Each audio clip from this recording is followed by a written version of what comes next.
Hai Sobat Perudem, ketemu lagi di Ninis Room, komen-komen pemilu lagi sama Mas Fadli lagi. Sehat, Fad? Sehat, Kita alhamdulillah. komenin apa hari ini? Mari Kayaknya, kita lihat. mari kita lihat ya. Ini Langsung agak aja.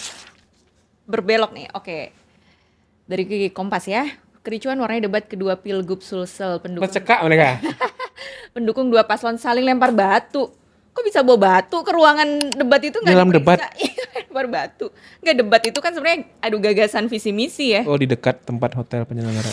So, Sulsel cuma 2 ya calonnya ya? calonnya dua. Andi Sudirman Sulaiman dan... Sama ini, Denny Pomanto. Oh iya. Silakan Mas Wadi komennya Nah, ngapain? ini kan metode kampanye yang Iya, dibiayai iya. oleh publik ya, Iya, betul. oleh negara.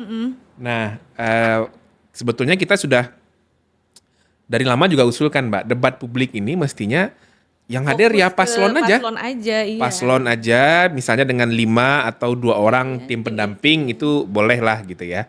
Jadi nggak perlu lagi menghadirkan para pendukung. Kalau perlu dilarang aja para pendukung. Karena kan ini disiarkan live ya di stasiun TV, bisa streaming di mana-mana juga. Jadi agar esensi debat itu bisa keluar dan moderator juga tidak kerepotan untuk menyuruh para pendukung tenang, menyuruh para harap tenang pendukung gitu ya. tertib gitu ya. Ke depan memang perlu dipikirkan debat publik ini nggak perlu lagi menghadirkan pendukung paslon gitu. Ya dilarang aja. Kan metode kampanye dengan menggunakan massa yang banyak, Umum ada ya. ya mengumpulkan massa, mobilisasi massa itu kan bisa dilakukan dengan kampanye rapat umum, pertemuan terbatas, pertemuan tatap muka, bahkan itu nggak dibatasi jumlahnya. Silakan saja kalau mau dilakukan gitu. Nah, itu sih menurut saya yang perlu dipikirkan untuk pelaksanaan kampanye. Akhirnya jadi rame di pendukungnya gitu loh, jadi rame yel-yelnya, jadi rame ya rame yang ininya lah ya, entertainmentnya gitu, bukan fokus ke Iya, debatnya, apalagi ini sampai ricuh kan, ya. gitu. Ya orang jadi skeptis aja sama pilkada nanti. Sayangnya kan padahal metode kampanye ini kan jadi salah satu instrumen yang Ya. bisa saja mempengaruhi pilihan pemilih kan. Tampilan debatnya gitu. Bagaimana mereka membangun argumentasi, menjelaskan idenya kepada publik dan dilihat oleh orang banyak, tapi malah lempar-lempar batu ya Iya, sayang aja sih lempar-lempar menurut saya. Oke, jangan diulangi ya. Lanjut. Pemerintah antisipasi pelantikan gubernur mundur dari Februari 2025. Ini kayaknya waktu itu pernah kita bahas ya soal kapan pelantikan ya. Ya betul. Ini Konsekuensi. banyaknya sengketa Ya pilkada karena memang. serentak itu kan esensinya bukan serentak pemilihannya aja, tapi juga serentak dimulainya pemerintahan kan. Ya memang kemungkinan bisa saja mundur Mbak karena kalau dilihat dari timeline Mahkamah Konstitusi menyelesaikan perselisihan hasil itu sampai Maret seingat saya. Ya. Dan artinya kalau mau pelantikan di Februari itu hampir tidak mungkin bagi daerah yang mengalami proses perselisihan hasil pemilu. Nah, yang penting juga dipikirkan adalah bagaimana proses pelantikan itu nanti bisa serentak. Ya. Jadi baik daerah yang tidak ada sengketa perselisihan hasil dengan daerah yang menyelenggarakan perselisihan hasil atau ada terdapat sengketa perselisihan hasil pemilu. Nah, itu sebaiknya memang bisa diserentakkan proses pelantikannya. Jadi setelah Pilkada 2024 dan pelantikan di 2025 itu masing-masing kepala daerah nanti start masa jabatannya sama. Ya. Nah, kalau nanti misalnya ada yang dilantik lebih dulu di Januari atau Februari, bagi daerah yang tidak menjalani perselisihan hasil misalnya, itu kan tetap saja nanti masa jabatannya dimulai berbeda dengan daerah yang mengalami perselisihan hasil di Mahkamah Konstitusi. Nah, mungkin perlu dilakukan pengecekan kembali ya, dan itu bisa dengan mudah dicek sebetulnya. Mana daerah yang hasil Pilkada 2020 ada 271 ya. Yang Pilkada 2020 itu menurut saya nggak perlu dipaksakan pelantikannya di bulan Januari atau Februari.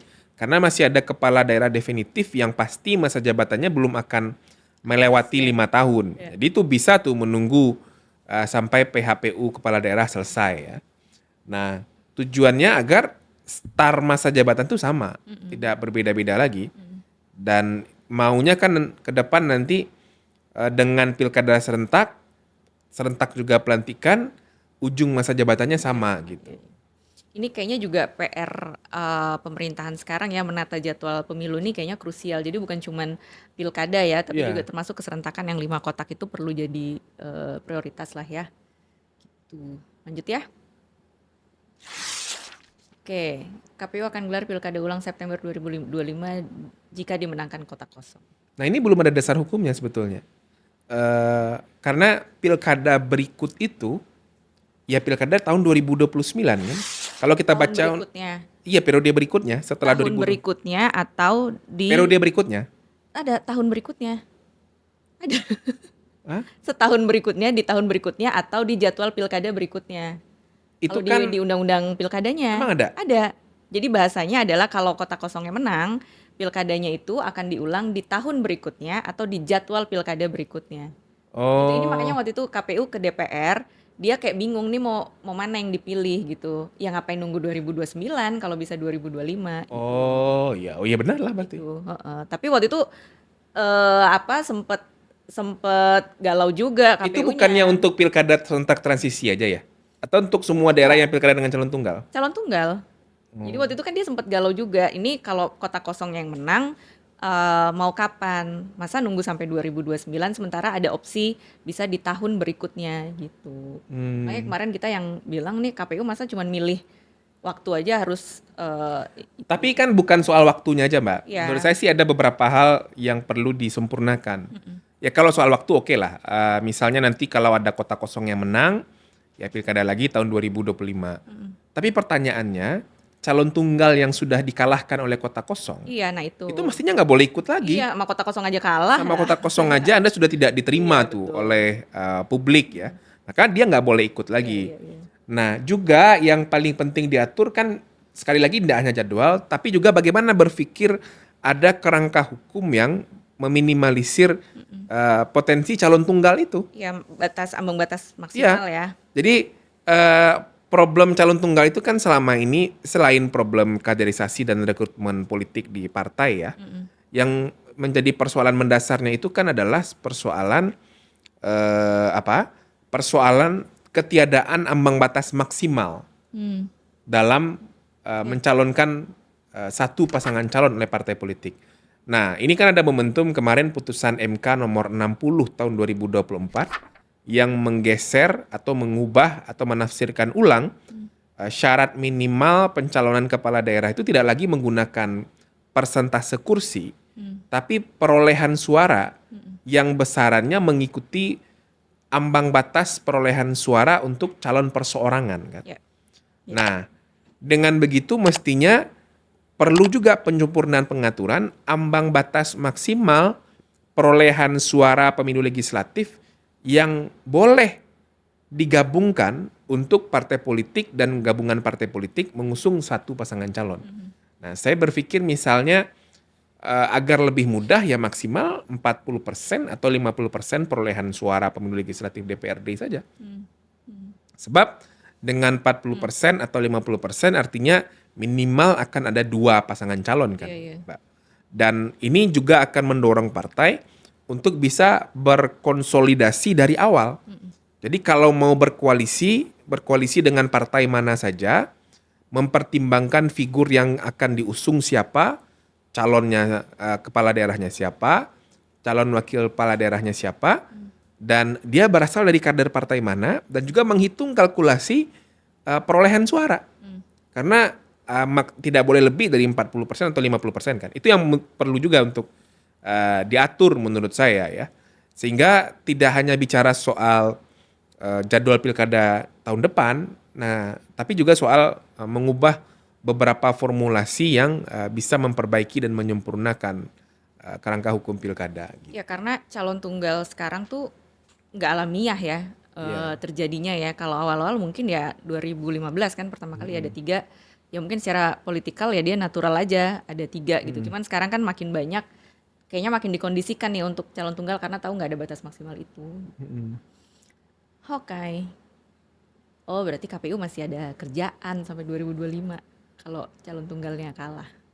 Ya potensi calon tunggal kalah itu kan ada di beberapa daerah kan. Ya maksudnya Jumlahnya calon sekarang. tunggal juga jangan pede aja dong. Kan Dan bagi mereka kan syaratnya lebih berat. Mesti betul, 50% plus 1 1, kan dari iya. total perolehan suara sah. Betul. Lanjut. Istana, tak ada aturan yang larang Pak Prabowo endorse calon pilkada. Kan kemarin ada videonya tuh yang beredar. Ada videonya. Ya ada dua sisi sih yang perlu dilihat ya. Satu dari sisi kualitas dan etika kepemimpinan politik ya. Terlepas Pak Prabowo sebagai ketua umum partai, dia ini kepala negara dan kepala pemerintahan.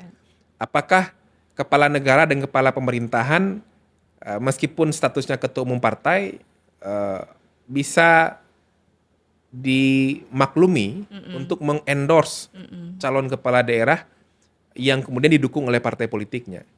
Dan perlu diingat juga tidak akan pernah bisa orang termasuk nih kepala kantor komunikasi presiden ini memisahkan jam 8 pagi sampai jam 6 sore itu Pak Prabowo sebagai presiden, jam 5 sore sampai tengah malam itu Pak Prabowo sebagai ketua umum partai. Itu nggak akan bisa dilakukan. Karena jabatan presiden itu kan melekat 24 jam kepada dirinya. Dan semua hak protokoler melekat pada dirinya. Semua kewenangan sebagai kepala pemerintahan dan kepala negara melekat pada dirinya. Dan apalagi di beberapa pernyataan-pernyataan publik sebelumnya, Pak Prabowo sudah mengatakan ya pilkada itu urusan masyarakat, urusan partai politik, urusan calon gitu. Dan kalaupun toh misalnya ya Pak Prabowo memang mendukung calon tertentu, kan tidak perlu melakukan membuat video semacam itu ya. Dan menurut saya itu menurunkan derajat dan kualitas kepemimpinan beliau. Apalagi baru loh jadi presiden belum 2 bulan. Belum 2 bulan dan sedang tidak berada di Indonesia kan, sedang berada di luar negeri ya. Dan videonya juga nggak enak dilihat. Iya khawatirnya adalah ketika ya ada video kayak gini ya, itu kayak ngasih ruang untuk bisa lo pakai instrumen negara lagi, pakai instrumen pemerintah lagi untuk mengendorse pasangan Makanya, Mbak, calon gitu. Jadi kayak ada pembenaran. Hasan Nasbi ini nggak akan bisa menjelaskan kapan Pak Prabowo sebagai ketua umum partai. Misalnya kapan video itu dibuat? Video itu dibuat apakah Pak Prabowo dalam membuat video itu sedang menanggalkan semua kewenangan, otoritas, hak protokoler sebagai Presiden Republik Indonesia yang melekat pada dirinya, pasti dia nggak bisa menjelaskan. Makanya nggak akan pernah bisa dipisahkan mana jabatan presiden, mana jabatan ketua umum partai. Yang bisa dilakukan oleh presiden adalah dia bersikap sebagai seorang presiden bagi semua kelompok, semua kalangan, dan semua partai politik. Seingat saya Jokowi pun nggak pernah loh mengendorse langsung kepala daerah seperti ini. Pun ketika partai anaknya kan, yang gagal masuk parlemen itu juga dia kayaknya nggak pernah mengendorse langsung. Ya bahwa dia menunjukkan gestur, mendukung, bertemu, segala macam. Itu saya rasa sudah ambang batas maksimal bagi seorang kepala pemerintahan selevel presiden untuk bisa mengendorse kepala daerah. Jadi ini pembelaan klasik lah. Oh dia sebagai ketua umum partai segala macam. Ya Anda bisa jelaskan kapan dia sebagai ketua umum partai dan kapan dia sebagai presiden. Bahwa partainya mengusung pasangan calon tertentu, iya. Tapi kan ada perangkat partai politik lain yang bisa bekerja. Begitu. Ya justru dorong mesin partai harusnya kerja dong. Kalau yang mau memenangkan ininya ya mesin partainya.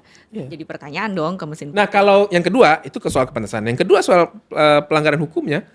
Coba dicek deh. Di Undang-Undang Pilkada itu ada ketentuan yang melarang pejabat negara untuk menunjukkan keberpihakan kepada peserta pilkada tertentu. Di Undang-Undang Pemilu itu juga ada. Nah, presiden pejabat negara atau bukan? Jawabannya iya. Nah, itu yang perlu untuk kemudian dilihat sebagai sebuah ketentuan yang nggak bisa tuh secara mudah mengatakan bahwa ini bukan pelanggaran hukum gitu. Nah, Bawaslu mesti juga bekerja sih. Paling tidak diberikan peringatan. Iya. Ya sayang ya, belum 2 bulan. Lanjut. Gibran di depan kepala daerah tak ada visi misi selain milik Pak Prabowo. Silakan, kok ibu diam aja lihat ya. Gibran seumuran sama aku loh. Oh, nggak jadi wakil presiden dia? Iya kan bapak saya pensiunan, bapak saya pensiunan.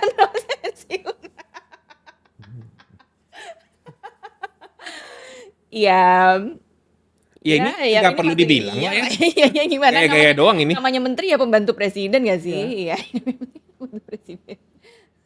Nggak ada visi misi Prabowo tapi dia bikin pengaduan sendiri. Iya betul. Hari Iya. ini kayaknya dibuka Iya. ya. Hari ini dibuka ya. Bisa mengadu. Itu kita kan gaya-gaya ke bapaknya kantor juga tuh, ya. Kantor wakil presiden ya. Kayak sana wakil presiden. Repotkan orang, masuk aja susah. Sabar Mas Fadli. Gaya-gaya bapaknya lah. Iya iya. Nggak ada gaya baru. Satu misi untuk Indonesia Emas. Ya kan, Koordinasi dengan baik dan benar aja nggak sih ya, para menteri-menteri? kalau visi bernegara itu kan adanya di konstitusi, Betul, Mbak. betul. Tujuan bernegara itu ada di bab keempat tuh di konstitusi. Sebetulnya ya visi presiden ya itu. Ya. Visi presiden ya visi mewujudkan Ya. mandat dalam pembukaan undang-undang dasar itu. Mencerdaskan kehidupan bangsa, menciptakan ketertiban dunia, mewujudkan kesejahteraan, itu visi presiden. Nah, misinya baru itu kemudian nanti diturunkan dalam rencana pembangunan jangka menengah ya, RPJMN, rencana pembangunan jangka menengah, yang itu sebagian besarnya itu diambil dari visi misinya presiden pada saat kampanye pada pemilu yang lalu. Visi misi presiden itu berdasarkan ketentuan dalam Undang-Undang Pemilu, Undang-Undang Nomor 7 Tahun 2017, itu juga mesti diambil dari RPJP namanya, Rencana Pembangunan Jangka Panjang. Nah, makanya sebetulnya kalau dia bilang nggak ada visi misi presiden, ya dia ngerti nggak sih soal mempedomani rencana pembangunan itu seperti apa? Visi misi presiden itu bersumber dari RPJP, yang itu sumbernya adalah undang-undang tentang sistem pembangunan nasional, dan itu disepakati bersama antara presiden dengan pemerintah, presiden dengan DPR. Lalu kemudian itu yang jadi pedoman bagi semua kontestan pemilu, baik presiden maupun kepala daerah, untuk membuat visi misinya. Lalu visi misi itu dituangkan dalam rencana pembangunan jangka menengah. Dan di Undang-Undang Pilkada juga kan disebut visi misi itu ya harus merujuk ke situ gitu loh. Jadi nggak. Ya ini mau inilah. Ya. Mau menjilat-jilat Pak Prabowo aja mungkin. Jadi dia kan harus show, Misi Pak Prabowo nunjukin wibawa dong, wapres. nggak Walaupun muncul. masih muda. Oke. Oh, udah selesai. Oh, udah. Selesai. Terima kasih Mas Fadli sudah mau berkomen-komen Sama-sama, hari ini. Kita Bu ketemu Denis. lagi di komen-komen berikutnya. Sampai jumpa. Sampai jumpa. 3, 2, 1.